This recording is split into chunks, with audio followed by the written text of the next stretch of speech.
Hello and welcome to Higher Education Post COVID-19 Perspectives from India. I am Jigme and I have with me my colleague Nikita, and we will be hosting this podcast series together.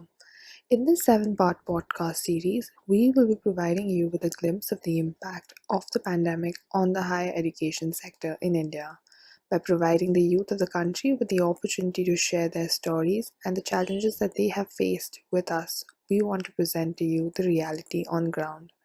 This series is presented to you by PRIA, an India based organization focused on empowering the excluded through knowledge and capacity building.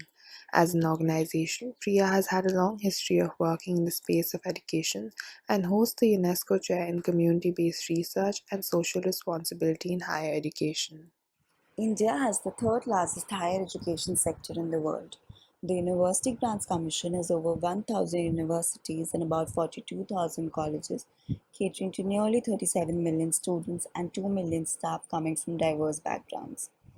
Alongside, the country is also a hub of thousands of technical, professional, and standalone academic institutions. In India, with the nationwide lockdown imposed, universities and colleges have been shut down since 15th March. Initially, there was a lot of confusion and panic amongst both the teachers and the students. It was only after more than a month of deliberations and discussions that guidelines were issued by statutory bodies like the UGC, providing some clarity on academic calendars, examination schedules, the medium of learning, etc. Students then started expressing their concern regarding change in the learning model, especially as it had an adverse impact on the students from the economically disadvantaged backgrounds. Different people face different challenges, and these challenges range from the lack of digital resources and stable internet access to that of having an enabling environment at home. Furthermore, as the move to the digital mediums began, questions on cybersecurity also started arising. As we know, the digital divide crisis in India has been discussed for years, and the current transition to the online modality is widening the gap in the academic performance between the disadvantaged and the advantaged sections of the society.